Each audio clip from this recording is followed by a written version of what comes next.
Hello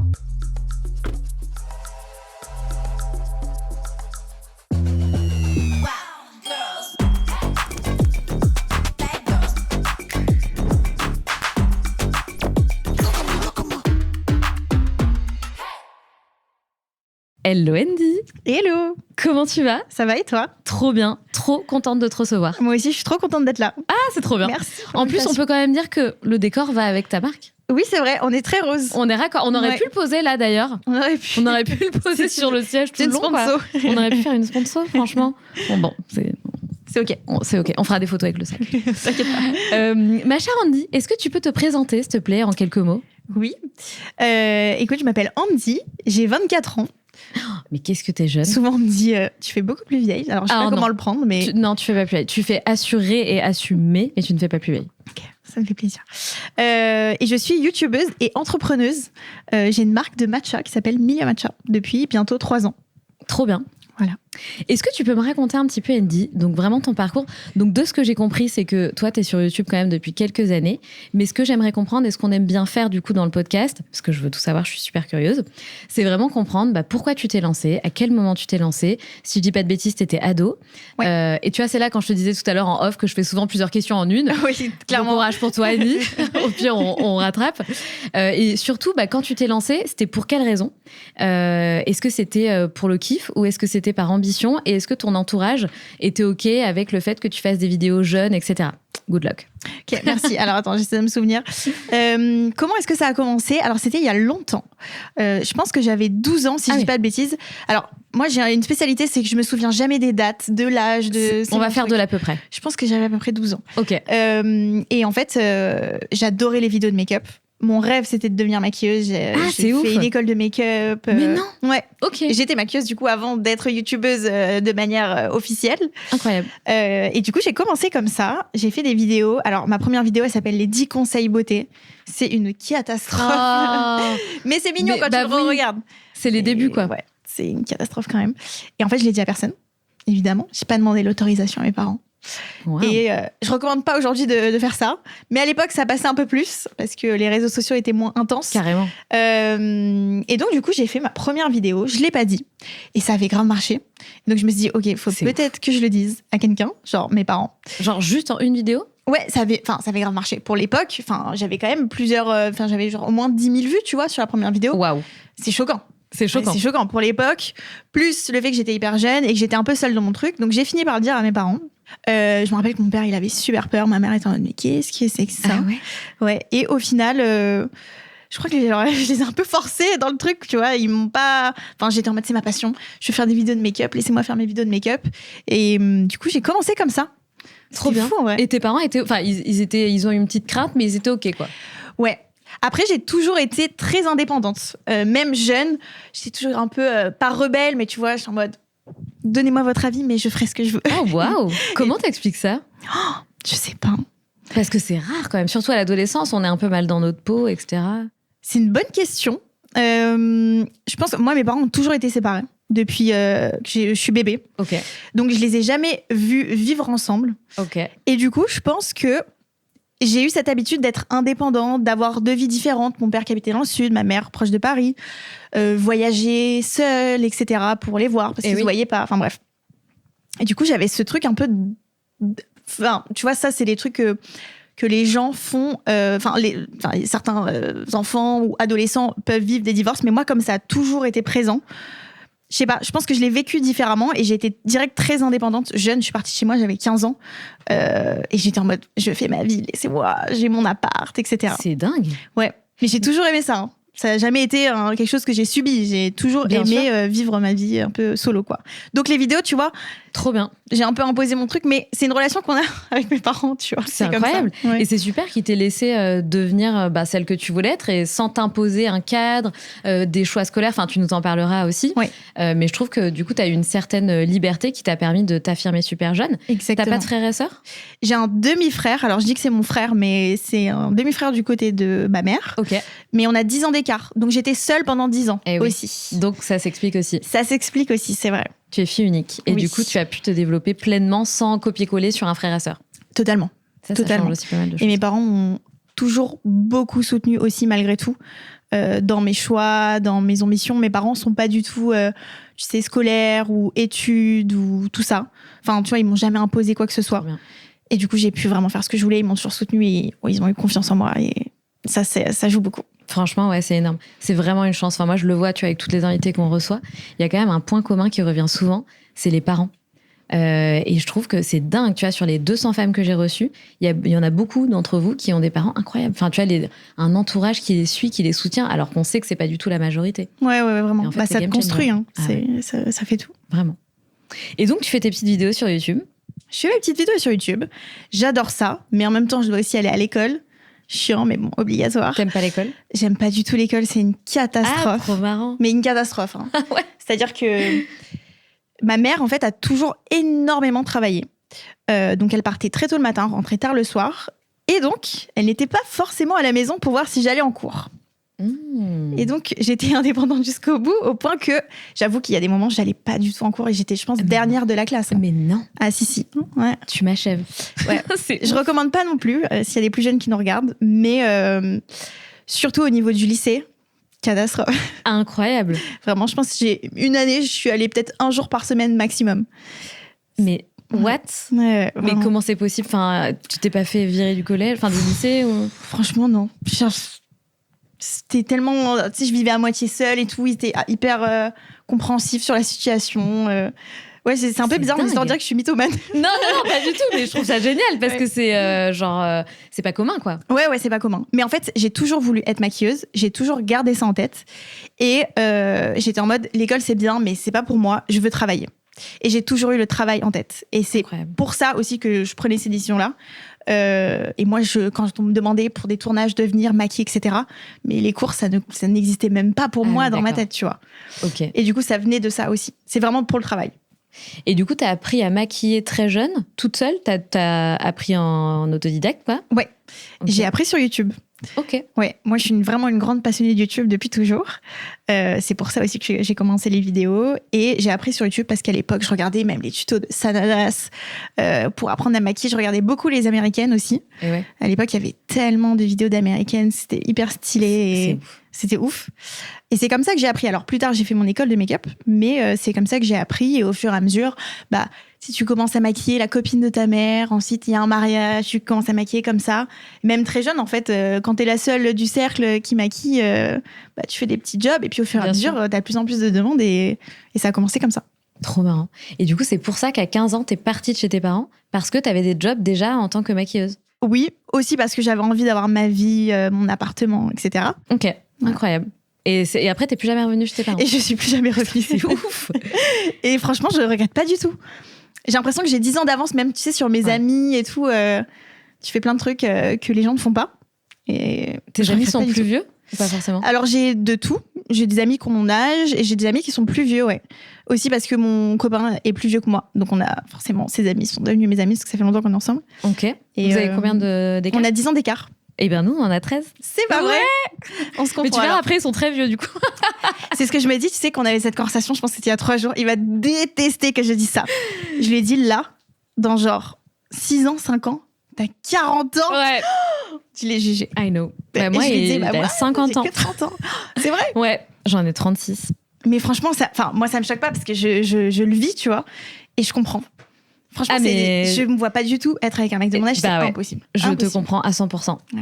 Mais moi, la différence de toi, c'est que j'étais pas du tout comme toi. Pas du tout indépendante. Mais pas l'opposé de toi. Okay. Vraiment l'opposé de toi.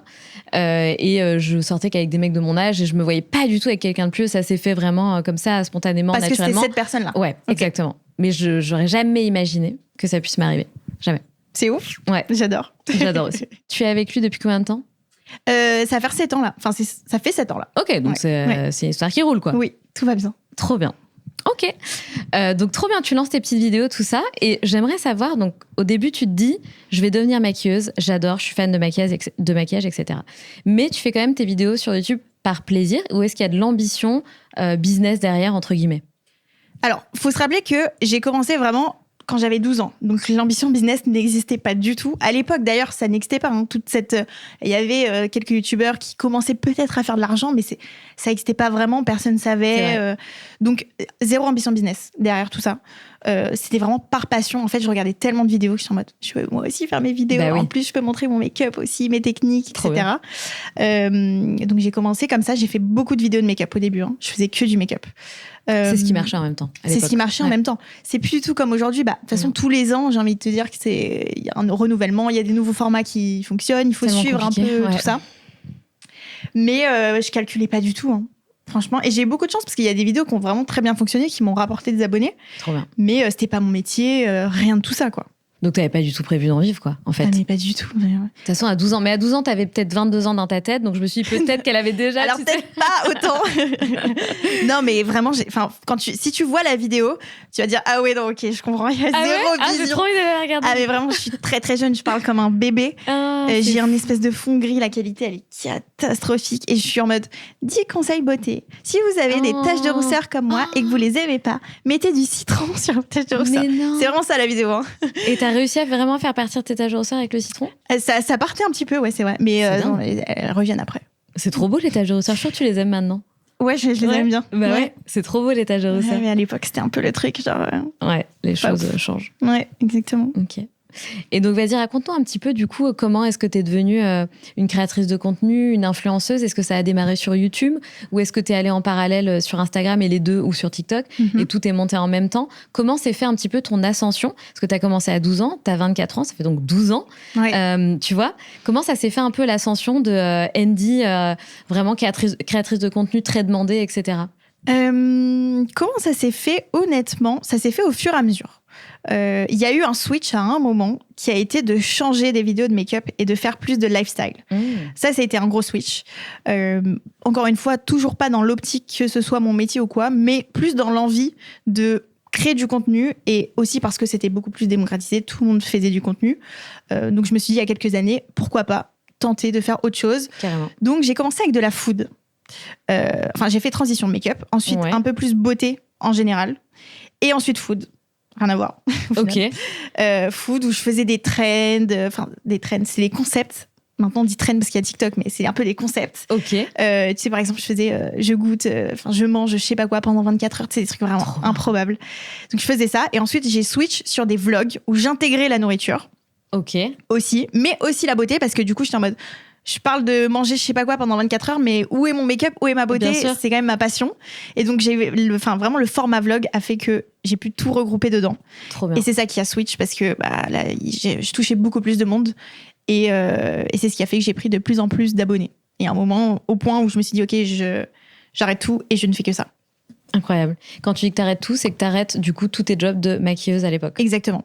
En fait, j'avais deux choses. J'étais maquilleuse donc en freelance. Ouais. Donc je maquillais pour des mariages, des shootings, etc. Okay. D'ailleurs, la maquilleuse que tu as vue juste avant était ma prof de make-up à l'époque. Mais non. Ouais. Et maintenant, on travaille ensemble, c'est trop bien. Mais c'est génial. Ouais, je l'adore. Vraiment, elle est incroyable. Et mon deuxième job, c'était j'étais maquilleuse au printemps. Okay. Alors, en fait, j'avais un CDI. Pourquoi ? Parce que je vivais seule et que j'avais besoin de payer un loyer. Bien sûr. Et quand t'es en freelance, que t'es jeune, t'es pas du tout certaine d'avoir des revenus tous les mois assez conséquents pour payer un loyer. Et en fait, je travaillais le samedi et le dimanche. Donc dimanche, j'étais payée double, donc c'était un peu mon truc. J'étais payée comme si je bossais 3 jours par semaine. Et je gagnais 800 € par mois grâce à ce CDI-là, qui était vraiment le bon plan pour moi. J'ai l'impression d'être richissime. Ah ouais ? D'avoir mon CDI de 800 € par mois, plus mon job en freelance. Mais là, c'était fou pour moi. Et donc, j'avais vraiment cette base de 800 €. Tout ce que je faisais en plus, c'était du plus. Et au moment où j'ai signé ma première collab, j'avais un petit peu de mon temps. J'étais en mode, c'est un complément, c'est bien. Et puis, au fur et à mesure, il y avait un petit peu plus de collab, encore un petit peu plus, jusqu'au jour où j'avais cette stabilité, où je gagnais 800 € par mois grâce à mes vidéos. Et là, je me suis dit, OK. Tu dis, c'est fou. Je crois que on arrête le printemps, on arrête de faire ça. Et je me dédie vraiment 100% de mes semaines à mes vidéos. Et c'est comme ça que ça a monté au fur et à mesure après. Que sur YouTube, à l'époque ? Que sur YouTube à l'époque. Parce que j'étais très YouTube. Et en fait, il y a un truc qui vient naturellement quand tu fais du YouTube, c'est que t'as Instagram qui monte. TikTok, c'est moins le truc à ce moment-là. Ouais. Mais Instagram, ça montait et les gens demandaient c'est quoi ton Insta, etc. Okay. Et j'avoue que moi, je postais rien sur Insta. Je suis en mode, mais qu'est-ce que je vais poster sur Instagram ? Moi, j'aime bien parler devant une caméra, je vais pas me prendre en photo. Enfin, moi, ça me paraissait fou à l'époque. Mais c'est vrai qu'au fur et à mesure, il y avait des demandes, même des marques qui demandaient. Je suis en mode, oui, bon, peut-être qu'il faut que les deux soient quand même un tout petit peu liés et que je poste sur les deux. Donc, j'ai commencé à poster sur Insta, mais sinon, je pense que j'aurais toujours fait du YouTube. Que de la vidéo. Et encore aujourd'hui, YouTube, c'est vraiment... C'est là où tu t'éclates le plus. Exactement. D'accord, ok. Ah, c'est dingue. Moi, je suis pas trop sur YouTube. C'est vrai? Je pense qu'il faut y dédier quand même vachement de temps, de sa vie, de son intimité. Et moi, ça me saoule, tu vois. Enfin, j'ai pas envie de me filmer. C'est un autre format. Voilà. C'est un autre format. Mais je trouve ça très cool, le format. J'adore quand j'en fais, j'adore. C'est super, le format vidéo. Mais il faut y dédier vachement de temps. Oui. Et je pense que ça prend tout ton temps. De ouf. À l'époque, je faisais 2 vidéos par semaine. Wow. Tous les mercredis, tous les dimanches. J'ai fait ça pendant des années. Et l'année dernière ou l'année d'avant, il y a 1 an et demi peut-être à peu près, j'ai décidé de faire 1 vidéo par semaine parce que ça devenait trop aussi avec Mila Matcha et plein de choses. Et ça a beaucoup changé pour moi, vraiment dans le bon sens, parce que du coup, en fait, t'as l'impression, tu sais, de faire des vidéos pour faire des vidéos à un moment. Quand t'as plus rien à montrer de ta semaine. Bah ouais, il faut bien que tu fasses des vidéos quand même. Ouais. Et du coup, là, c'est dans le mauvais sens, tu vois. C'est plus tu montes par passion, t'as envie de partager des choses, c'est plus il faut faire, et c'est mauvais. Et du coup, c'est à ce moment-là que j'ai changé. Je pense que c'était 1 an et demi. Et ça m'a fait du bien. Mais oui, c'est un rythme à tenir qui est très, très, très intense. Carrément. Ouais. Et d'ailleurs, comment tu faisais quand tu bossais, etc., pour tenir ce rythme et aussi, comment tu faisais pour trouver toutes tes idées de tiens, on va parler de ça cette semaine. Où est-ce que tu trouves ton inspiration? Quand je bossais aussi au printemps, etc., alors c'était un rythme qui était hyper intense parce que dans ma tête, je me disais, OK, du lundi au vendredi, je vais être 100% pour mes vidéos, plus... Le samedi, dimanche, j'aurais le job au printemps. Sauf qu'il y avait aussi les demandes de make-up qui arrivaient en pleine semaine. Plus, je faisais souvent des stages. Parce que pour se faire des contacts, en fait, dans le make-up, il faut savoir un truc. C'est que tu bosses gratuitement pendant très longtemps. Ouais. Avant d'avoir des... En fait, il faut te faire ton carnet d'adresses. C'est un peu à l'ancienne, hein, mais c'est vraiment comme ça. Maintenant, il y a les réseaux, mais malgré tout, au début, tu fais des stages, tu bosses sur des plateaux de télé, tu fais les trucs de 6h du matin, tu fais les trucs de 23h. Et t'es pas forcément payé, ouais. J'ai bossé pendant des années en gagnant 0 €. C'est abusé, ok. Ouais, mais c'est le milieu qui est un peu comme ça. D'accord. Et du coup, je faisais des stages, plus je bossais sur mes vidéos, plus je bossais au printemps. Donc en fait, j'étais 24/24, 7 jours sur 7. Mais en fait, je kiffais. Et avec le recul, c'était dur. Il y a des moments, j'étais en mode, oula, là, je vais péter un câble. Ouais. Mais je kiffais quand même parce que je faisais que ce que j'aimais. Je faisais vraiment que ce que j'aimais. En fait, t'étais déjà une entrepreneuse dans l'âme. Peut-être. Tu vois ce que je veux dire? T'as vraiment construit ta vie sur mesure, quoi. Ouais, au fur et à mesure, oui. Bah ouais. Et t'avais quel âge, du coup, quand tu faisais tout ça?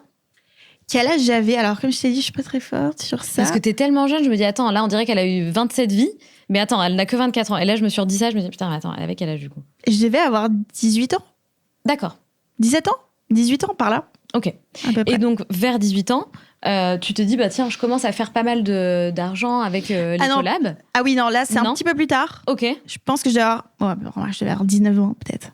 Ouais, c'était vers 4 ans. Ok. Je suis si nulle pour les dates, c'est 4 ans. Bon, t'avais à peu près 19 ans, quoi. Ouais, on va se dire ça. Ok. Et est-ce qu'il y a eu un moment, tu sais, genre un moment, je sais pas, où vraiment il y a eu une grosse évolution, ou c'était vraiment l'effet cumulé sur plusieurs années qui a fait que t'as évolué? Les deux. En fait, c'est le cumulé et c'est du fur et à mesure, mais c'est rapide quand même, au global. Okay. Et j'ai pas eu des très, très gros pics. Genre, j'ai pris 100 000 abonnés en 1 mois. J'ai pas eu ça. Mais en revanche, je prenais vraiment de plus en plus chaque mois au fur et à mesure. Et t'avais une grosse différence. Enfin, tu vois, je commençais l'année en janvier. Tu comparais janvier vs décembre, c'était énorme, la diff. Incroyable. Mais j'ai pas eu le boom en 1 mois ou ce genre de truc. C'est vraiment les plusieurs années accumulées qui ont fait la communauté que j'ai aujourd'hui. Et beaucoup de vidéos. Tu devrais donner des cours pour se développer sur YouTube. C'est vrai? Ah bah grave. Tu sais que moi, j'avais des copines, alors à l'époque, qui créaient leur chaîne YouTube, etc. Et moi, le conseil que je donnais tout le temps, c'était de... Parce qu'en plus, je reviens sur la question que tu m'as posée juste avant, c'est comment est-ce que je trouvais mes idées, etc. Et c'est vrai que moi, je me disais toujours, il faut que je fasse un planning. Et le planning, d'ailleurs, c'est toujours dans ma vie, là. Toute ma vie est une histoire de planning. Ok, intéressant. Tu nous en parles après de ça, alors. Oui. Mais ce truc de planifier les vidéos, trop important. En fait, je me posais une fois par mois et je me disais, ok, c'est quoi mes 10 prochaines vidéos? Et je note toutes mes idées. Je me dis, bon, ça, est-ce que je veux le faire à telle date? Quand est-ce que je suis dispo pour tourner tel truc? Et je faisais mon petit planning. Et si tu fais ton planning, t'es obligé de sortir tes vidéos dans tous les cas. Tu sais exactement ce que tu dois faire. Tu n'as plus besoin de réfléchir. Tout est fait, en fait. C'est vrai. Une fois que le planning est fait, tout est fait. C'est vrai. Et c'était mon conseil que je donnais à toutes mes copines. Mais du coup, il n'y a pas de place, par exemple, si dans le mois, il y a une trend ou un sujet d'actu, enfin, je sais pas, un truc sur lequel tu veux te positionner. il n'y a pas de place à la flexibilité et à des trucs à l'imprévu, quoi. Alors, il y a des places pour l'imprévu, mais ce n'était pas la même époque. Ce n'était pas la même époque à ce moment-là, parce qu'il n'y avait pas les trends TikTok. Donc, YouTube, c'était pas une trend, genre, il faut absolument que cette semaine, je fasse telle vidéo. Et surtout, je prévoyais 10 vidéos, mais je faisais 2 vidéos par semaine, donc je prévois pas pour 6 mois. C'est assez rapide, quand même, tu vois. Ouais, c'est vrai. Donc, oui, ça va vite, en fait. YouTube, c'est pas pareil. Oui, c'est vrai qu'il n'y a pas vraiment ce truc de FOMO. Tu sais, genre, il y a une trend, il faut tout de suite la faire. Non, pas du tout. Ok, trop intéressant. Et tu parlais du coup de planning. Moi, ça m'intéresse parce que je suis pas du tout comme toi, je suis l'opposé, mais... C'est vrai ? Ouais, mes équipes s'arrachent les cheveux. Enfin, moi, je suis pas très bien organisée. Okay. C'est un chaos organisé, on va dire. Okay, Même si je m'organise de mieux en mieux. Moi aussi, hein, tu sais... Alors, j'adore les plannings, mais ma vie est un chaos total, donc j'essaye de l'organiser. Ok, et comment tu fais alors pour t'organiser au quotidien ? Est-ce que tu fais toujours ce petit rituel de une fois par semaine ou une fois par mois, tu te poses et tu checkes tout ton planning des mois ? Enfin, vas-y, raconte-nous tout. Alors, maintenant, c'est un petit peu différent parce que j'ai Emilia Matcha. Ouais. Donc, intégrer Emilia Matcha à mon quotidien, ça a changé ta vie ? Ça a complètement changé ma vie. Ça a changé mes réseaux sociaux, surtout, honnêtement, parce que du coup, c'est plus les mêmes priorités, plus les mêmes enjeux, etc. Mais, alors, ça dépend. C'est un sujet de tous les jours. Tous les jours, je suis sur mon planning, j'essaye de rentrer des choses. Et puis, j'ai l'aide de Marina avec qui je travaille, qui, sans elle, honnêtement... Qui est top. Qui est dans la pièce. Qui est dans la pièce. On lui a fait un clin d'œil. Mais Marina, vraiment, elle est tout le temps sur mon planning et elle m'aide énormément à ce niveau-là. La vie. Mais ouais, c'est génial. Mais on essaie de se poser toutes les semaines. On a nos petits points hebdo pour essayer de caler les choses, des idées de contenu court, contenu YouTube, parce que maintenant, il y a les contenus courts aussi depuis plusieurs années quand même. Autant en organique que pour les marques. Donc, essayer d'un petit peu tout caler, toutes les semaines, mais en vrai, tous les jours, parce qu'il y a toujours des sujets qui arrivent et qui sont potentiellement urgents. Et... Donc, tous les jours, tu recheckes ton planning et tu essaies de bien tout recaler, etc. Exactement. Mais pour YouTube, tu vois, ça a changé pareil les formats, parce qu'à l'époque, je faisais beaucoup de concepts, etc. Ouais. Maintenant, c'est beaucoup de vlogs. Donc, en fait, juste, je filme tout et je sors la vidéo. Je filme toute ma vie et je sors le... Ah ouais, incroyable. Ouais. Ah bah ouais, tu t'emmerdes pas en fait. Enfin, c'est beaucoup plus pratique, j'ai envie de dire. Ouais, il faut avoir des choses à raconter et à montrer. Parce que quand t'es derrière un bureau toute la journée, le vlog, il ressemble plus trop à grand-chose. Mais c'est un autre format. Au moins, je me prends pas la tête sur les concepts, etc. Ok, trop bien. Donc, la caméraman qui est avec toi aujourd'hui, elle est tout le temps avec toi ? Ça dépend. Mais j'en ai eu plusieurs. Mais il y a des moments où, en fait, quand je sais que j'ai des choses qui se passent autres que juste moi derrière l'ordinateur, j'ai quelqu'un qui m'accompagne et c'est plus pratique. J'ai arrêté pendant un moment. Là, je reprends parce qu'en fait, je me rends compte que mes vidéos, sinon, il y a pas grand-chose, quoi. Mais du coup, c'est génial parce que effectivement, c'est une organisation de dingue, quoi. Parce que t'as tout le temps des trucs, il faut que les caméramans soient dispo. Des fois, t'as sûrement des trucs last minute. Ouais. Et t'es tout le temps, donc t'es tout le temps avec une caméra derrière toi, quoi. J'essaye. C'est bien, mais t'as raison, ça me donne plein d'idées. C'est vrai ? Mais bah ouais, je trouve que c'est des bonnes idées, t'as raison, ça. Au moins, t'as plein de rush et après, ça te fait des vidéos et en plus, les gens sont intéressés d'avoir des immersions dans ta vie, tu vois. C'est trop chouette pour eux de voir ça. Et puis même, je vais te dire, je trouve que c'est plus réel. En fait, quand tu te filmes, alors moi je suis vraiment 100% moi-même sur mes vidéos, trop bien. Je ne filtre rien. Mais quand tu te filmes, en fait, t'as allumé ta caméra pour dire quelque chose. Ouais. Alors que là, quand c'est quelqu'un qui te filme, j'ai l'impression que les gens ils te voient vraiment comme t'es, parce que je sais pas, ils vont nous voir comment nous on parle dans la vie. Je suis pas en train de me filmer, en train de te parler, c'est pas pareil. C'est vrai. Je trouve ça hyper réel et j'adore ce format de vlog. Ouais, je suis d'accord. Je trouve ça trop stylé. Ben j'adore aussi le peu de vlogs que je fais, on fait ça et j'adore. Mais c'est très rare. C'est pas vrai comme toi. Non, mais c'est cool à faire. C'est bien. C'est très cool. Ouais, je suis d'accord. Et donc, quand est-ce que tu as fait le switch Donc, au début, tu as quitté ton job. Tu as quitté tes jobs pour, du coup, vivre de la création de contenu. Oui. OK ? Ensuite, tu as développé cet aspect-là, j'imagine. Oui. Et puis, un jour, mais tu vas nous raconter un petit peu comment ça s'est passé, tu t'es dit, tiens, et si je créais une marque ? Enfin, j'en sais rien, mais comment ça s'est passé du coup ? Comment ça s'est passé ? Alors, c'est vraiment, je raconte toujours cette histoire, mais c'est vrai que les gens se demandent d'où ça vient, parce que le matcha, à l'époque, c'était beaucoup moins présent qu'aujourd'hui. Bien sûr. Ça n'a rien à voir. Et on parle de ça au moment où on a lancé la marque. Alors, évidemment, on a travaillé dessus avant, mais au moment où on a lancé la marque, c'était il y a 2 ans et demi, donc c'est il n'y a pas si longtemps que ça. C'est il n'y a pas si longtemps, c'est vrai. Mais le matcha n'était pas du tout autant présent partout comme ça. Ouais, t'as raison. Et en fait... Comme je te disais, je filme toutes mes vidéos dans mon quotidien, je montre un peu toute ma vie. Et donc, dans ma vie, il y avait le matcha. Parce que ma mère m'a toujours fait boire du matcha depuis toute petite. J'avais vu qu'il y avait une histoire avec ta mère par rapport au matcha. Ok. Mais attends, mais c'est dingue. Ouais, c'est dingue. Mais pourquoi elle buvait du matcha ? Parce qu'en fait, elle bossait dans les magasins bio. Et à l'époque, il y avait... Alors, c'était pas du tout la qualité qu'on a aujourd'hui, etc. D'ailleurs, à l'époque, j'aimais pas ça parce que vraiment, elle me donnait ça d'une manière... C'était trop amer. C'était pas les petits lattés, rien à voir.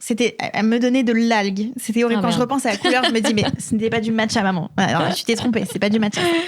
Mais du coup, elle m'en donnait à boire. Au début, j'aimais pas, mais au final, ça a intégré un peu mon quotidien, comme quand tu bois du café quand t'es jeune et que après ça te suit un peu toute ta vie. Bah là, c'était la même chose avec le matcha. Ok. Et donc, j'en montrais dans mes vidéos. Et les gens, ils venaient me voir dans la rue, les abonnés qui me disaient bonjour, etc. D'ailleurs, parfois, on me disait même pas bonjour, on me disait où est-ce que t'achètes ton matcha? Ah ouais? Oui. À chaque fois, on me disait ça. Et ça devenait vraiment le running gag. Je me rappelle, avec Jérémy, mon conjoint, même Marina, quand on est dans la rue, les gens, toute la journée, me demandaient où est-ce qu'on peut goûter du bon matcha. Parce que je suis allée, il y a des grandes chaînes qui ont du matcha disponible. Et c'est pas forcément du matcha de qualité, parce que le matcha de qualité, ça coûte cher. Et vraiment, à chaque fois, les gens me demandaient. Donc, à un moment, moi qui buvais du matcha japonais, je me suis dit, est-ce qu'il faudrait pas faire quelque chose? Ah bah carrément. En sachant que j'adore ça, c'est vraiment quelque chose qui me passionne. Et plus mon conjoint qui est vraiment passionné de Japon, il y avait cette connexion entre nous. C'est fou. Ouais, moi le matcha, Jérémy le Japon. Bah carrément. Et on était hyper connectés sur ce sujet et on l'a fait. Donc ton chéri est ton associé sur Milia Matcha? Oui, totalement. Oh, mais c'est trop bien, j'ai tellement de questions pour toi. Ok, et pourquoi ton chéri était passionné de Japon? Il faisait un métier en rapport avec le Japon? Pas du tout. Pas du tout. Il a été passionné depuis un peu toujours. Il regardait beaucoup d'animés. Et c'est ce qui a fait que il avait déjà ce premier lien avec le Japon que beaucoup ont. Mais un jour, il est allé au Japon avant moi, avant qu'on soit ensemble. Et il est tombé amoureux du Japon. Et donc, au début, quand on s'est mis ensemble, alors moi, j'avais pas de sous, j'avais pas grand-chose et tout. Je suis en mode, oui, j'aimerais bien y aller, mais je vais pas pouvoir. Puis après, il y a eu le Covid, donc les frontières étaient fermées pendant très longtemps. Le Japon, ça a été un des derniers pays à réouvrir les frontières. Ah oui, ok. Donc, dès que ça a rouvert, pour le coup, on y est allé, mais on n'a pas pu y aller directement, quoi. Ok. Et lui, il faisait quoi comme job avant, du coup? Lui, il bossait dans la finance. Ok. Oui. Donc, du coup, vous avez défini la gouvernance. Enfin, je m'en doute un peu, mais est-ce que tu peux m'expliquer un petit peu comment vous avez défini l'association de chacun? Qui fait quoi?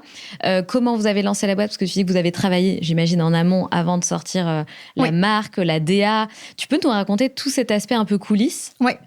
Alors, on a déjà travaillé ensemble avant Milia Matcha. Ah! Il bossait avec moi sur l'influence. C'est ton agent? C'était mon agent, exactement. Parce qu'en fait, au début, quand ça a commencé à prendre un petit peu de l'ampleur, forcément, tu reçois des demandes de collaboration. Alors moi, il faut savoir que j'adore la négociation. J'adore ça. J'adore être derrière les mails. C'est vraiment mon truc. Genre vraiment, et à l'époque, je signais Jérémy, c'était moi qui gérais tout. Vraiment, j'adorais ça. Sauf qu'à un moment, c'est soit tu fais les vidéos, soit tu gères des mails toute la journée, mais tu peux pas forcément faire les deux. C'est vrai. Et Jérémy, lui, qui était en projet entrepreneuriat, il devait lancer une boîte, au final, il y a eu le Covid, etc., n'avait plus de travail et m'a rejoint au fur et à mesure du temps sur la partie influence. Il m'aidait. Tu sais, au début, c'est bon, vas-y, je vais t'aider, je vais faire ça. Puis au final, il a pris son rôle d'agent à cœur et c'est devenu officiellement mon agent. Trop bien. Donc, on avait déjà testé notre couple là-dessus. Oui, tu vois. Bien joué. Donc ça, c'était. Et ça fonctionnait bien. Et ça fonctionnait hyper bien. Il négociait aussi bien que toi? Je sais pas. Je pourrais pas révéler ce genre de secret. non, il m'a toujours vraiment, il a toujours été là. Au-delà même des négociations, même dans les décisions, on va dire stratégiques pour la chaîne, etc. On a toujours été deux depuis la vraie reprise de mes vidéos, enfin le vrai moment où ça a monté. Trop bien. Et du coup, on a commencé comme ça. Ensuite, il y a eu Milia Matcha. Donc en fait, je me rappelle vraiment du jour où je lui ai dit, il faut que je fasse à l'époque une marque de matcha. Et vraiment, quand j'ai dit ça en mode, t'as pas assez de trucs là, genre, ça peut être un peu chiant là si on fait ça maintenant. Et au fur et à mesure, je dis, vraiment, on va le faire, il faut qu'on le fasse. Et j'ai commencé à faire mes recherches, etc. Et en fait, quand t'as l'habitude de bosser ensemble, on s'est greffé ensemble au projet. Enfin, il s'est greffé au projet. Ok. Et donc, on a monté Milia Matcha ensemble. Et donc, en termes d'organisation, moi, je suis vraiment sur la partie créative, développement produit. Et Jérémy est aussi un petit peu sur la partie développement, sur la partie développement produit avec moi. Et il va être plus sur la partie, du coup, finance. Rentabilité, stockage, logistique, toute cette partie un peu relou que je suis bien contente carrément. de pas gérer. Même si, franchement, on est quand même beaucoup... Je lui demande aussi son avis sur la partie créative. Il me demande aussi l'avis sur les décisions de type, je sais pas, on change d'entrepôt. On voit tous les sujets ensemble, mais day to day, on n'est pas du tout sur les mêmes missions, quoi. Voilà. Chapeau. Parce qu'en plus, la marque, tu vas nous expliquer, mais en tout cas, d'extérieur, on a l'impression que ça cartonne. Je trouve que moi qui suis quelqu'un d'assez créative, je suis très DH, très créative, j'adore. Tu vois, j'ai tout de suite vu la diff avec les autres marques et clairement, tu as créé tout un univers autour de ta marque. Les couleurs, les événements que tu as organisés là, récemment. Je trouve que c'est canon. Tu vois, il y a un vrai univers, il y a une vraie direction artistique. Ça vient de toi ou tu as aussi une équipe extérieure qui t'aide? Comment tu fais un petit peu sur cette partie-là, justement, encore une fois, pour trouver l'inspi, la créa, la DA, etc. C'est totalement moi. Pour le coup, là-dessus, on a toujours été assez fermés de bosser avec des boîtes externes, au-delà de la partie budget. C'est vraiment pour ce genre de décision, en fait, j'avais vraiment mon idée en tête. Pour Emilia Matcha, en fait, j'adorais le matcha, mais c'était très dur de trouver du matcha de qualité. C'était très dur de trouver du matcha un peu sexy, genre un matcha que j'ai envie de boire tous les matins, tu vois. Genre, quand je le bois, je suis contente parce que j'aime ma boîte, j'aime recevoir ma commande, j'aime mon expérience client. J'avais pas ça en France, il y avait pas. Pour moi, je croyais beaucoup à l'aspect beauté du matcha. L'aspect beauté, l'aspect bien fait, mais c'est vrai que les marques de matcha mettaient pas en avant l'aspect beauté. Ça fait pousser les cheveux, ça améliore la qualité de la peau, c'est antioxydant. Et donc, c'était un peu ces 3 points-là qui ont fait que je voulais un peu changer les codes du matcha, de ce qu'on en avait comme image en France. Et c'est comme ça qu'on a pris la décision d'avoir des canettes roses, de faire des campagnes beaucoup plus beauté que des campagnes thé traditionnelles, etc. Tout en mettant en avant quand même le côté artisanal et savoir-faire japonais, parce que nos canettes sont 100% faites sur mesure au Japon. Nos arômes aussi, parce qu'on a les matchas aromatisés. Il n'y a pas de sucre, il n'y a rien du tout. On est sur un produit qui est pur, avec de l'arôme.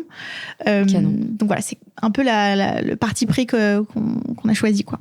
Et ça t'a pris longtemps de trouver justement le bon matcha, d'aller au Japon, visiter, je sais pas comment ça se passe, tu vois. Mais comment ça s'est passé, toute cette partie-là? Il y a eu beaucoup d'étapes, beaucoup d'étapes, beaucoup de... d'apprentissage aussi de la culture japonaise. Eh ben ouais. Parce que travailler avec des Japonais, ce n'est pas du tout comme ce qu'on imagine. C'est assez compliqué, honnêtement. Bien sûr. Au début, en tout cas, en fait, il y a des choses qu'on comprend pas parce que la culture est tellement différente. La manière de travailler, la manière de communiquer est complètement différente. Ils parlent même pas anglais, pour te dire. Ah ouais? Ils ne parlent pas anglais, non. Au Japon. Donc t'avais besoin d'un translateur? J'avais besoin d'un traducteur. Ils sont très fermés à travailler avec des étrangers parce qu'ils ont peur, parce qu'ils parlent pas la langue, parce que les Japonais adorent bosser entre Japonais. Et c'était très, très dur au début d'intégrer un peu le Japon. La culture et le Japon. Ouais. Ah ouais. Et puis même franchement, j'ai tellement d'anecdotes. Je raconte toujours dans les soirées et tout avec nos potes. Tout le monde nous demande des anecdotes, mais il y en a tellement de trucs improbables qui sont passés en meeting. Et t'es en mode, mais vas-y, raconte. Tu t'en as 2-3 croustillantes là? Franchement, je sais pas si c'est très croustillant, en vrai, c'est peut-être un peu niche, mais j'avais la scène une fois d'une commande de canettes qu'on a passée. Donc nos canettes, c'est vraiment nos packaging où il y a notre matcha dedans. Ouais. Et donc moi, je pose une question toute simple en demandant si c'est possible d'être livré à telle date pour dans 2 mois. Tu vois, classique, un meeting vraiment classique. Et là, je vois une réaction. Je me dis, mais que se passe-t-il? La personne que j'avais devant moi, qui n'est plus d'ailleurs notre intermédiaire aujourd'hui, qui commence à se gratter en mode... Je me dis, waouh, putain, il est en train de trouver des solutions pour qu'on se fasse livrer pile dans 2 mois et tout à la date. Je me dis, sympa. Tu vois, genre, je vois qu'il se gratte, je vois qu'il parle et ça dure un temps, genre ça dure une demi-heure. Pendant une demi-heure, il ne me dit rien, il parle en japonais. Je me dis, que se passe-t-il? Ils sont en train de retourner toute l'usine pour qu'on soit livré à temps et tout. Trop bien. Et donc, à un moment, il revient vers nous. Et il me montre le calendrier, parce qu'au Japon, il te montre toujours, pour te parler d'une date, il te montre toujours un calendrier. Et il me montre la date dont il m'a parlé il y a 30 minutes. Donc la date que j'ai demandé de changer. Il me montre et dit, ce sera livré le 30. Genre la date, qui est vraiment la date que je n'ai pas du tout demandé et que j'ai demandé de changer juste avant. Donc j'étais en mode, pendant 30 minutes, il s'est passé quoi du coup? Et c'était pas en mode, désolé, ça sera pas possible et tout. Il a dit, c'est bon pour le 30. Mais du coup, c'est ça que je t'ai demandé il y a 2 secondes de changer. Oh, wow. Et en fait, c'est juste d'autres manières de communiquer. Il y a des choses aussi au Japon, t'imposes pas du tout tes délais. Impossible. Impossible. Enfin, c'est eux qui imposent finalement leur... En fait, l'argent n'achète pas de l'express, des timings, de la priorité. Pas du tout. Ce qui est le cas dans énormément d'usines un peu partout dans le monde. Mais même si on est le plus gros client, s'il y a un planning qui est défini et que tu as besoin de ta livraison pour dans 1 mois et qu'en fait, eux, ils peuvent que dans 2 mois, bah en fait, et c'est ce que j'aime aussi avec le Japon, c'est parce que ça peut être frustrant parfois, mais il va te livrer dans 2 mois. Mais par contre, parce que tu vas pas passer devant d'autres clients. Mais du coup, il te le fera pas à toi non plus. Tu vois ce que je veux dire ? Ouais, c'est vachement juste. Et au final, une fois que tu as compris ça, c'est plutôt bien parce qu'il respecte tous les délais et tout se passe toujours très bien. Faut juste pas avoir d'urgence parce que là, par contre, il y a personne qui va suivre. Faut que tu anticipes toujours tes stocks, quoi. Ouais. Et c'est pour ça qu'on est en rupture de stock depuis 2 ans. C'est pas vrai. On est très souvent en rupture de stock. Là, ça va mieux, enfin. Ok. Mais on a eu beaucoup de problèmes parce qu'en fait, c'est un super problème. Mais on a été sold out très rapidement. Et du coup, le Japon n'était pas prêt et nous non plus. Le Japon n'était pas prêt. Le Japon n'était pas prêt. Vraiment, quand on est arrivé, je crois que c'est vraiment 2 jours avant le lancement, ou même le soir, je me rappelle plus, le soir du lancement, on a dit on est sold out. Et ils ont dit ok, mais du coup, on doit faire quoi ? Et là-dessus, il y avait des choses qu'ils ont réussi un petit peu à avoir un peu de flexibilité, mais on était un peu dans la mouise. Mais c'était l'aventure. Ah, mais carrément. Ouais. En fait, déjà, comme tu le dis, c'est un super problème. C'est un super problème. Donc, raconte, t'as fait ton lancement et c'était sold out direct ? Ouais. On a lancé avec le matcha vanille, matcha cérémonie classique, donc sans arôme, oui. Matcha fraise, et on avait des petits accessoires. Et le matcha vanille a été sold out direct. Ah, j'ai trop hâte de le goûter. Ah tu me diras trop ce que t'en penses. Ah ouais. C'est notre best-seller. Ah ça m'étonne pas. Et je sais plus quel matcha, quasiment tout était en rupture. Très très rapidement. Vraiment, le matcha vanille, je crois que c'était 15 minutes, genre. Vraiment, c'était incroyable. Fou. Et nous, on était en mode, mais tranquille, on avait des milliers. J'ai investi 300 000 € dans le lancement. Mais c'est incroyable. Ouais. Et donc, moi, j'étais en mode, c'est bon, là, on a le stock pour l'année, tout va bien. Et en 15 minutes, il n'y avait plus rien. Mais c'était fou. C'est incroyable, mais franchement, bravo. Merci. Incroyable. Bon, en tout cas, bravo, félicitations, franchement, c'est incroyable. Merci. Et est-ce que tu avais justement... dans ta tête, tu t'étais dit quoi avec cette marque ? Tu t'étais dit, j'ai une grosse ambition pour cette marque et je vais potentiellement faire plus de chiffre d'affaires que ce que je fais avec l'influence. Ou c'était... c'était quoi ta vision ? Et c'est quoi ta vision d'ailleurs pour la marque ? Ma vision pour la marque, c'était de révolutionner un petit peu le matcha en France. Et ça a toujours été mon idée de base. Alors, c'est très... ça fait un peu, je me la pète pas du tout. Mais non, c'était juste mon rêve, en fait. Bien sûr. Et une vision, il faut qu'elle soit ambitieuse, en fait. Sinon, bien sûr. Ça sert à rien, quoi. Ouais. Mais c'était vraiment mon rêve. Alors, ça n'a pas été financier. Je sais que tout le monde dit un peu ça et c'est pas forcément toujours vrai. Mais moi, c'est vraiment vrai. J'étais pas du tout dans l'optique de gagner beaucoup d'argent ou quoi que ce soit. Mon objectif, c'était vraiment de faire quelque chose de cool avec le matcha. En revanche, je voulais quand même que la marque me dépasse dans le sens où je voulais pas du tout que la marque repose sur mon image, que ce soit moi qui doive communiquer, que les clients ce soit que ma communauté. Pas du tout. Le but, c'est que évidemment, j'ai une communauté, c'est exceptionnel, c'est genre le meilleur levier possible ever pour un lancement. Et ça nous a tellement lancé, c'est grâce à ça qu'on en est là aujourd'hui. Mais aujourd'hui, la marque me dépasse complètement. Les gens qui consomment Milia Matcha, ce ne sont pas du tout des gens de ma communauté. Alors, il y en a, mais ce n'est pas du tout que ça. Et c'était vraiment l'objectif premier, c'était que ça me dépasse et que ce soit 2 activités complètement différentes. Canon. Et tu as une équipe qui est dédiée à Milia Matcha. Est-ce que tu peux nous expliquer un peu justement qui bosse avec toi ? Combien tu as de personnes qui bossent avec toi ? Combien sont sur la partie influence, etc. Combien sont sur la partie Milia ? Est-ce que tu as d'autres branches aussi de revenus, d'autres business ? Tu peux nous raconter un peu toute cette partie-là ? Oui. Alors, j'ai la partie influence où j'ai qu'une seule personne en CDI, Marina. Coucou Marina encore. Marina. Oui, qui m'accompagne vraiment au quotidien avec les marques, etc. Après, je bosse avec plein de freelances, évidemment, mon monteur. Il y a plein de personnes qui gravitent autour de ma société d'influence. Pour Milia Matcha, on est 9, si je dis pas de bêtises, en tout. Et là, on recrute de plus en plus. Donc, on a des personnes qui nous accompagnent. C'est que des CDI, là, pour le coup. Après, on a évidemment plein d'externes avec qui on travaille régulièrement. Mais en CDI, on a vraiment... je pense qu'on est 9. Et là, on a des personnes qui gèrent le e-commerce, la com, plein de choses, quoi. Trop bien. 2 pôles dédiés à des missions différentes. Belle équipe, 9 en CDI, c'est top, franchement. Incroyable. Ok. Et ça change tout. Ça change tout. D'avoir du monde en interne. Moi, j'ai toujours été team interne. J'ai jamais été en agence pour l'influence. Ça m'a jamais intéressée. Je trouve que quand t'as des personnes en interne qui vivent le projet, qui croient en le projet au quotidien, ça change tout. Ouais, je suis d'accord. Puis tu peux vraiment leur transmettre vraiment tes valeurs, les valeurs de la boîte, infuser avec ton énergie. Enfin, c'est game changer, je suis d'accord. Ouais. Mais prendre le parti pris d'avoir que des personnes en CDI, je trouve que c'est ambitieux aussi. Tu vois, la marque est jeune, t'aurais pu te dire, tiens, je prends que des freelances, tu vois. Oui, mais Honnêtement, c'est une question de vision. Alors, financier aussi. Après, on a eu la chance d'avoir un gros lancement, des lancements produits qui ont fait qu'on a de l'argent qui rentrait concrètement. Donc, on pouvait aussi recruter du monde.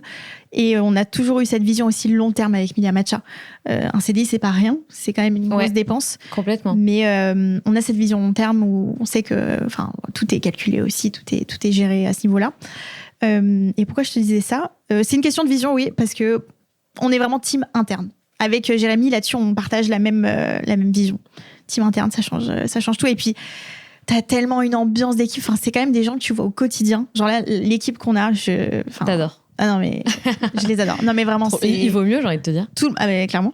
Mais on s'entend tellement bien. On partage les mêmes valeurs, la même vision.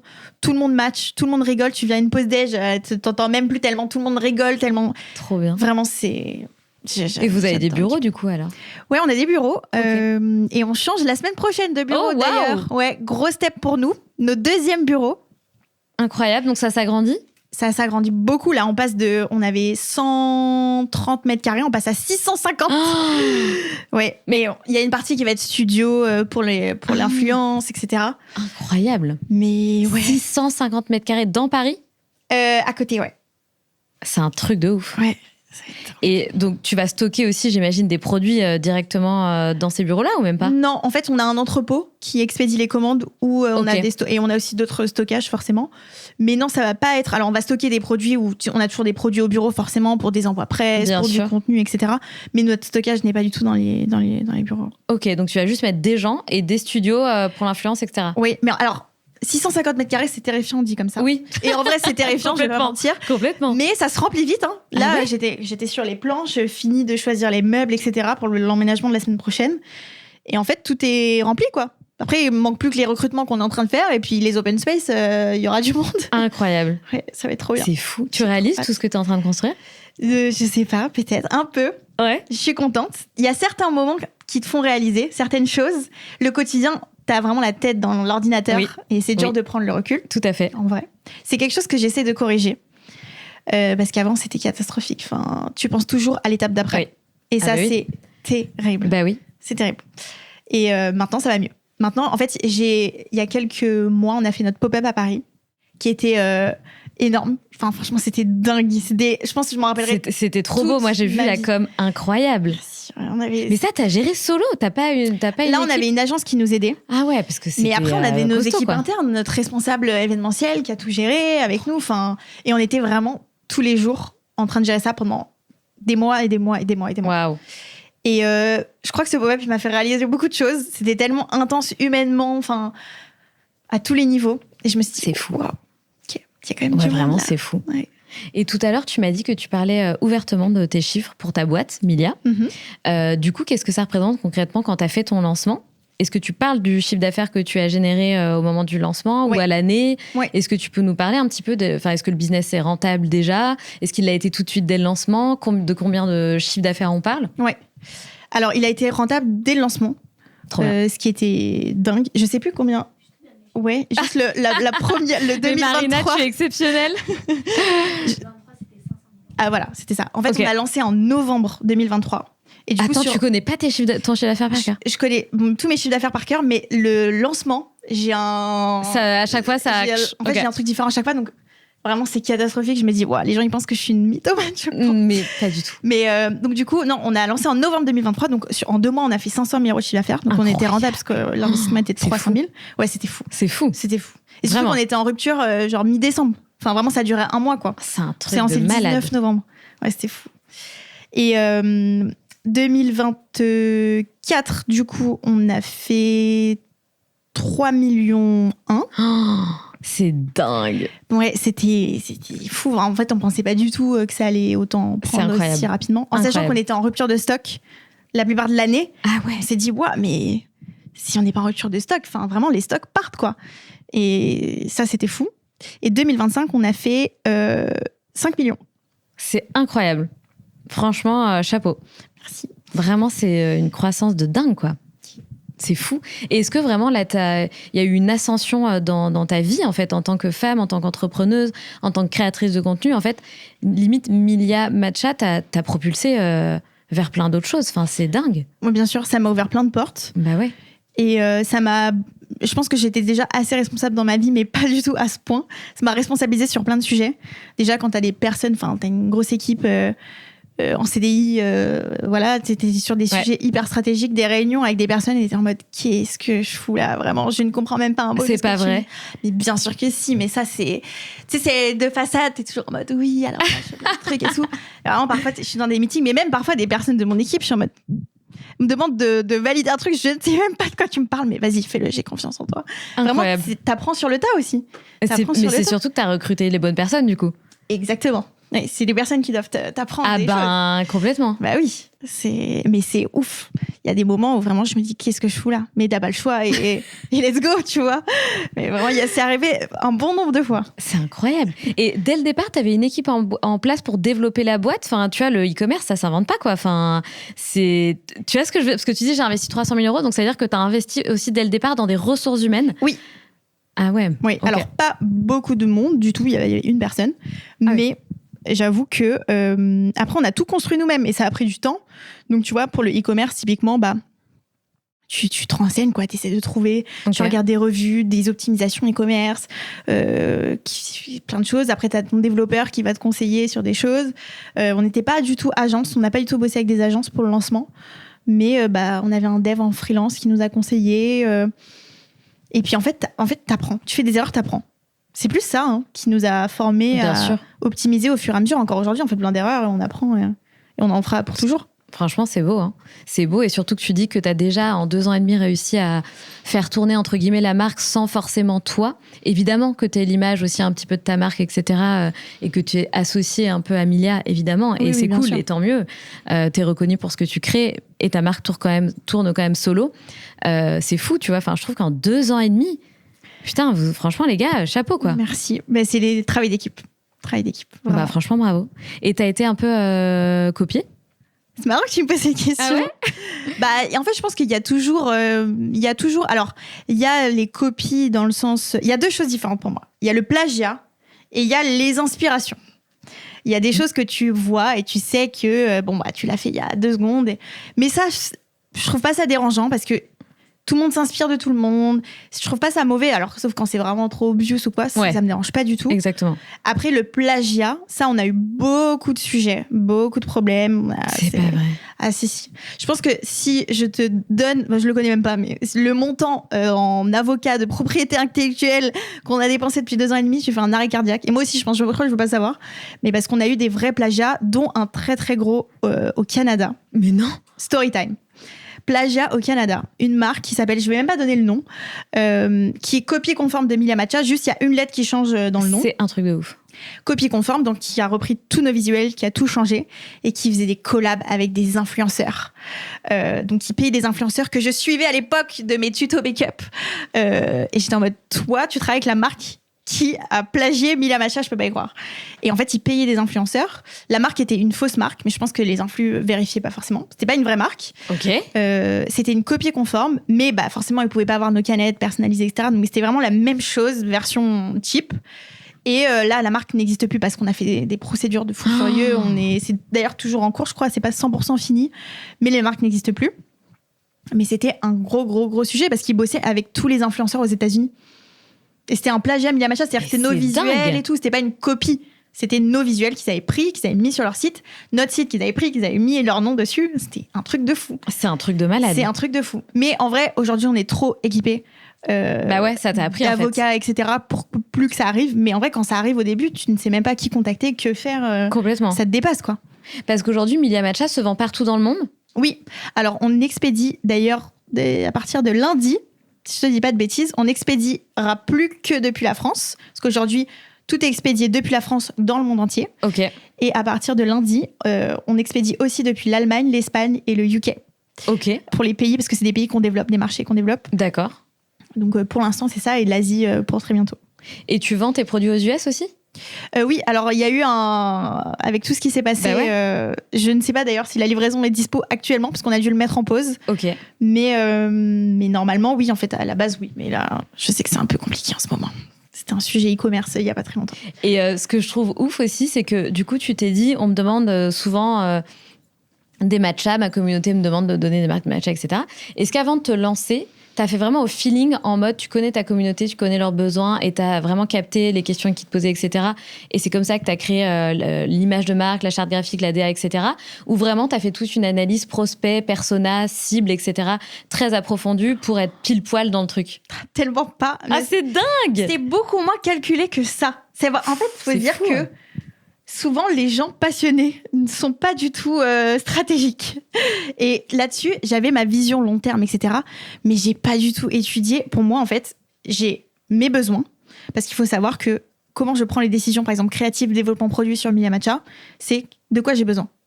Et c'est comme ça que je fonctionne pour tout. Waouh. C'est est-ce que ça va me plaire ? Est-ce que demain, moi, j'achète ce produit-là à ce prix-là, avec cette couleur et cette campagne et ce truc ? Et c'est comme ça que je prends les décisions assez stratégiques. Ok. Et donc, j'avais déjà ce premier truc-là. Donc, est-ce que ça va me plaire ?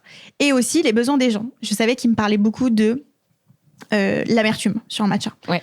Et c'était le frein. Numéro 1, je savais que c'était ce frein-là. Donc, je savais qu'il fallait un matcha sans amertume. Première chose, matcha de qualité. Deuxième chose, parce que c'était pas disponible en France. Et troisième chose, quelque chose d'un petit peu plus fun pour les personnes qui ont ce truc de est-ce que ça a le goût d'algue ? Est-ce que si ? Est-ce que ça ? Et c'était les arômes pour nous qui ont fait que vraiment on s'est différencié de ce qui était disponible sur le marché. Incroyable. Et qui correspond parfaitement à ta cible. En fait, ta cible, c'est toi. C'est des filles comme toi, enfin à peu près le même âge. Et c'est exactement ce que je réponds. Et souvent un petit peu plus âgées, parce que d'ailleurs, ma communauté, c'est des gens qui sont un petit peu plus âgés que moi. Ouais, parce que je pense que je fais vraiment plus vieille. Mais c'est ouf. Tu vois, j'aurais imaginé que c'était potentiellement le contraire, quoi. Plutôt la vingtaine, il y a plein jeune de gens vingtaine, qui quoi. disent ça. En vrai, c'est 25-35, ma plus grosse communauté. Ok. Ouais. Et souvent, tu vois, les gens dans la rue, ils sont plus âgés que moi. Enfin, je vois, c'est des mamans avec des enfants. Enfin, il y a tout. Trop marrant. Il y a tout, ouais. Ok, incroyable. Et on n'a pas parlé d'une partie qui est hyper importante et dont tu dois absolument parler. Tu vis au Japon la moitié de l'année. Oui. Alors, au début, tu es allée au Japon pour construire ta marque, pour voir un petit peu avec qui tu allais bosser, etc. Oui. Est-ce que ça a été un coup de cœur pour toi tout de suite ? Est-ce que tu as appris à aimer le pays ? Comment ça se passe là-bas, de vivre là-bas ? J'ai entendu tout à l'heure, tu parlais avec les filles, que tu avais un nouvel appart de ouf, apparemment. Oui. Comment ça se passe pour toi, tout ça ? Et comment tu vis ta relation avec le Japon aujourd'hui ? Le Japon, je suis amoureuse. Vraiment, et ça a été instantané ? Ça a été instantané. Coup de foudre. Coup de foudre. Coup de foudre au Japon. Coup de foudre au Japon, j'ai pas du tout eu à apprendre à aimer le pays. J'ai dû juste apprendre à travailler avec les Japonais, mais sinon tout le reste s'est passé direct. J'ai toujours adoré le Japon. Et comment ça s'est passé ? C'était juste qu'au début, on y allait pour les rendez-vous. Et ouais. De temps en temps, tu y vas pas toutes les semaines, hein, donc oui. tu y vas 2-3 fois dans l'année parce qu'il faut y aller, parce que on avance 100 fois plus vite quand on est au Japon plutôt que de le faire par mail ou des calls. Et puis au fur et à mesure, tu dois de plus en plus y aller parce qu'il y a, je sais pas, on passe des commandes de, je sais pas, 100 000 canettes. Il faut être sur place pour vérifier la couleur du truc. Et je me dis, je vais peut-être y aller un petit peu plus, c'est important. Et donc au fur et à mesure, on y allait. Et tu dépenses beaucoup d'argent dans les hôtels.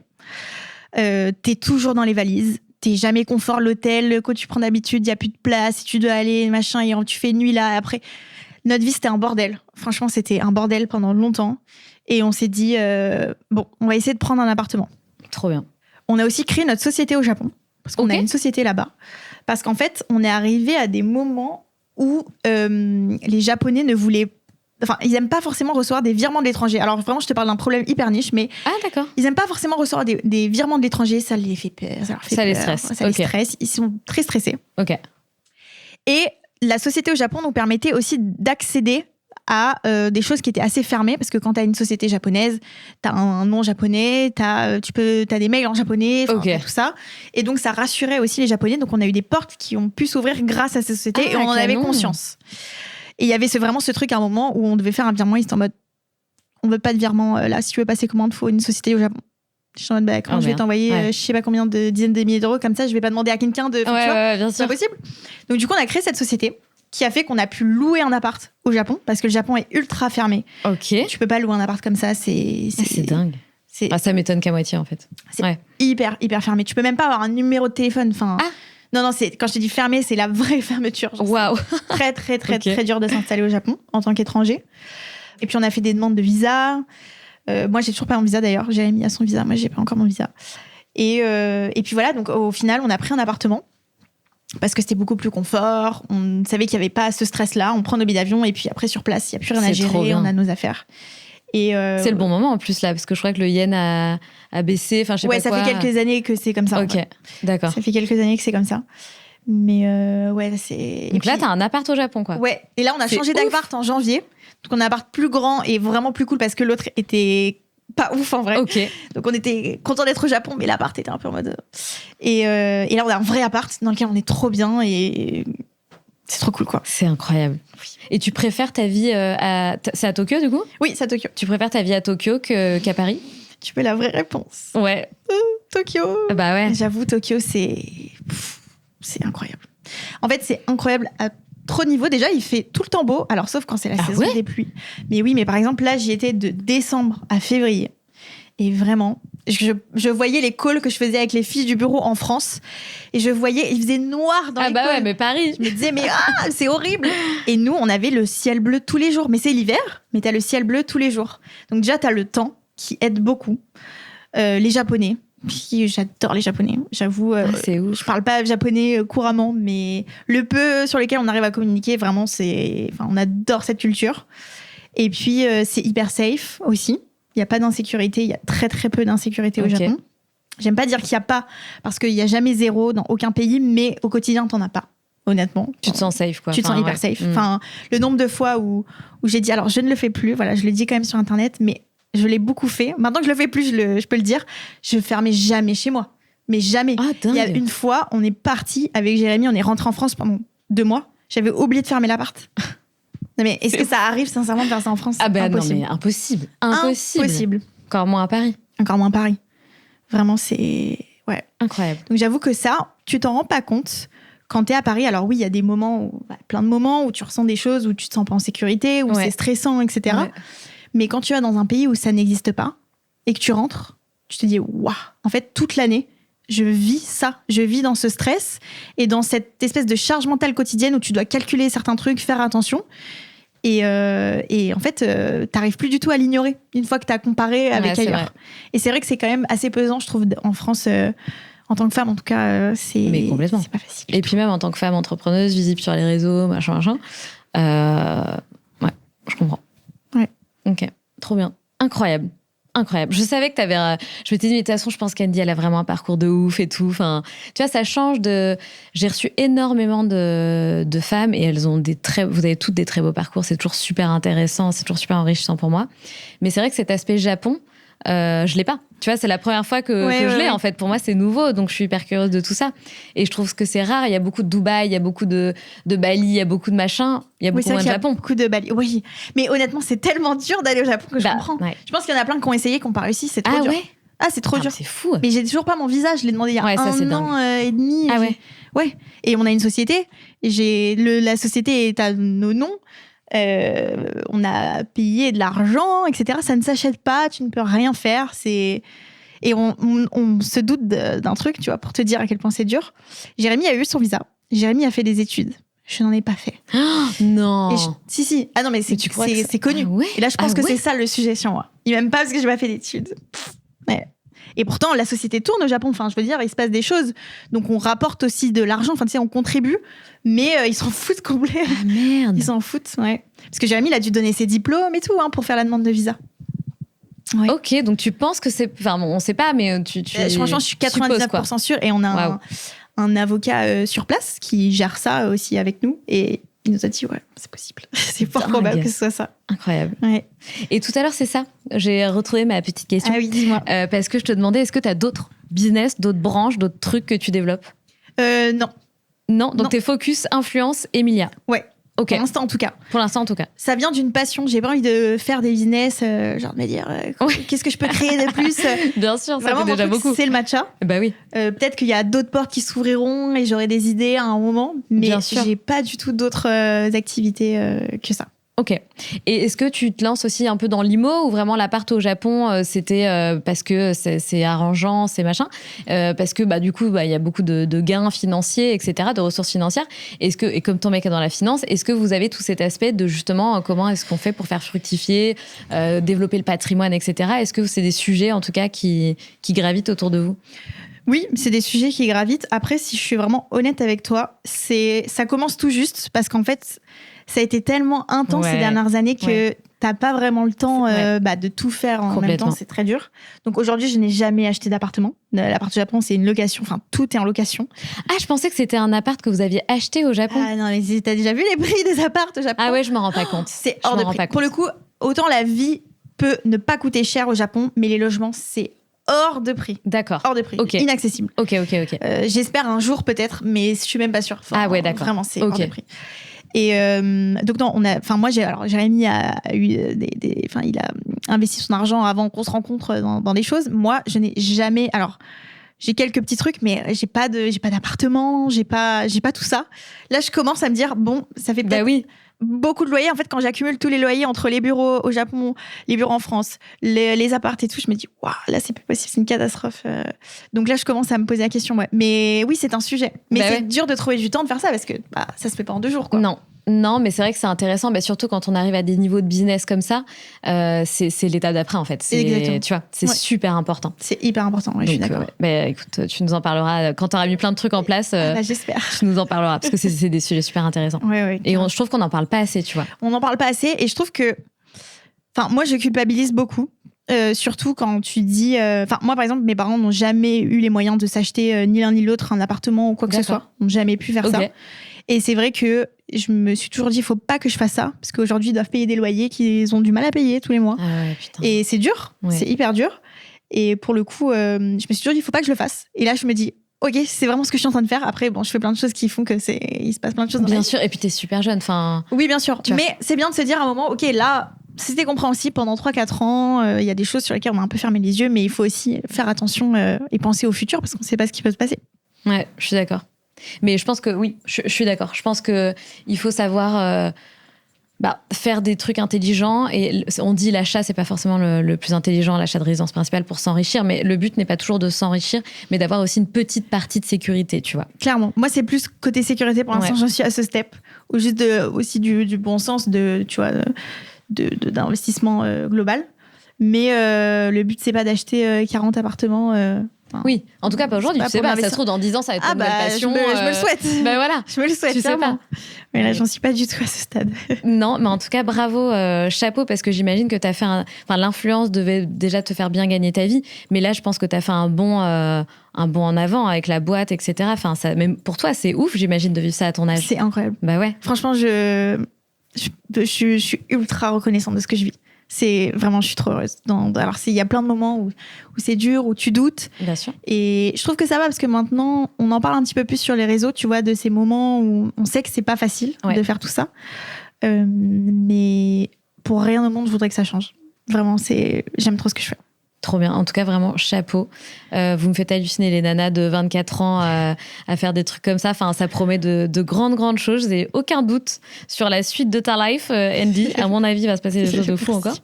Est-ce qu'il y a une question que je ne t'ai pas posée que tu aimerais que je te pose ? Aïe, je peux être très nulle sur ce genre de questions. Tu peux en avoir 0, t'inquiète. Après, il y a un petit exercice où je te pose plein de questions. Je pense pas. J'aimerais que tu me poses, non? Ouais. Je sais pas. Je sais pas, il y a peut-être un sujet dont on n'a pas parlé que tu aimerais, dont tu aimerais que je te parle. Non, je crois pas. Non? Non. Ok. En gros, je vais te poser 10 questions en moins de 60 secondes. Donc, c'est vraiment du... Tac au tac. Tac au tac. Ok. Exactement. Rituel ou improvisation? Improvisation. Paris ou Tokyo? Tokyo. On l'avait déjà la réponse. Héritage ou modernité? Héritage. Matcha nature ou matcha parfumé? Ah, elle va me surprendre sur ça. Matcha nature. Ah, alors que... Oh, tu me demandes des trucs, c'est trop dur. Non, en fait, matcha nature, c'est la base. C'est la base de tout. J'adore les matchas aromatisés, mais la base, c'est le matcha. Donc, je dirais matcha nature, mais j'adore les matchas aromatisés. Instagram ou YouTube? YouTube. La chanson qui te booste en ce moment? Sors-nous une chanson japonaise, s'il te plaît. Ah, pas du tout. Pas du tout. Par contre, c'est hilarant parce que j'écoute des trucs au bureau. Et vraiment, j'essaie de pas mettre le son trop fort parce que je me dis, si les gens entendent ce que j'écoute, c'est catastrophique. J'écoute des sets de techno. Ah, mais... pour bosser. Trop marrant. Tu sais que moi, pareil. C'est vrai? Pareil. C'est vrai, mais c'est génial pour travailler. J'adore. De la deep, genre vraiment, c'est hardcore. Ah ouais, pareil. Ouais. Genre vraiment, ça me... C'est trop marrant. Mais j'adore ça. Franchement, ça aide à me concentrer. C'est tellement intense, je sais pas, ça me booste. Si tu devais choisir un seul produit skincare? Crème hydratante. Netflix et chill ou cocktail mondain? Je crois que je suis pas normale si je dis ni l'un ni l'autre. Attends. Bah vas-y, dis ton truc à toi. C'est quoi ton truc à toi? Mon truc à moi, dormir. Genre vraiment rentrer, me doucher et dormir. C'est vraiment ma routine parfaite. Si je peux dormir dès que je rentre, c'est mon rêve. Incroyable. Ouais, c'est un peu bizarre peut-être. Tu dors beaucoup alors? Non, pas assez du coup. En fait, je rentre tard. Et du coup, tu sais, parfois, t'as des trucs à faire et tu traînes. Et là, je suis dans un mauvais mood quand je suis comme ça. Quand je rentre, que je me douche, que j'ai déjà mangé au bureau, enfin dîner au bureau, je me douche et je vais dormir. Je me dis, waouh, je vais passer une nuit de fou. Trop bien. Donc, pyjama et dodo, quoi. Pyjama, dodo. Peut-être Netflix and chill, ça rentre quand même un peu dedans, tu vois. Ok. Détente. Instinct ou stratégie? Un peu des deux, mais je dirais instinct quand même. Plus. Je trouve que ça te convient bien, ouais. Une femme qui t'inspire? Et bah, tu vois, j'étais dans le sud ce week-end. Et bah, je dirais ma grand-mère. Oh! Ma grand-mère, elle est tellement exceptionnelle. D'ailleurs, le nom Milia Matcha, en fait, elle s'appelle Emilia. J'ai retiré le E. Et c'est le nom Milia Matcha qui a été créé comme ça. Mais c'est dingue. Elle est tellement... Elle a 95 ans. Elle est en pleine forme, je touche du bois. Elle est en pleine forme. Elle est exceptionnelle. C'est vraiment le pilier de la famille du côté de chez mon père. C'est dingue. Genre vraiment, elle tient toute la famille en place. Et elle est en forme. Elle est hilarante. Et elle est toujours de bons conseils. Elle est exceptionnelle. Elle est exceptionnelle. Est-ce qu'elle boit du matcha? Elle boit du matcha. La première fois que je fais goûter, elle me dit c'est quoi ce truc? Et l'autre jour, vraiment ce week-end, elle me disait, pour te dire, elle a 95 ans, elle me disait et alors quand est-ce que je reçois mon chèque pour le nom? Elle n'allait pas du tout dans ce délire, mais c'était très drôle de me faire ce genre de blague. Vraiment, elle est géniale. Je l'aime trop. C'est trop bien. Bah écoute, autre point commun, parce que moi j'ai créé mon biz parce que mes grands-mères, pour le coup les deux, bref, il y en a une qui pouvait pas travailler parce que le papy voulait pas qu'elle travaille, l'autre qui rêvait de conduire et qui voulait pas qu'elle conduise, donc elle a pas conduit.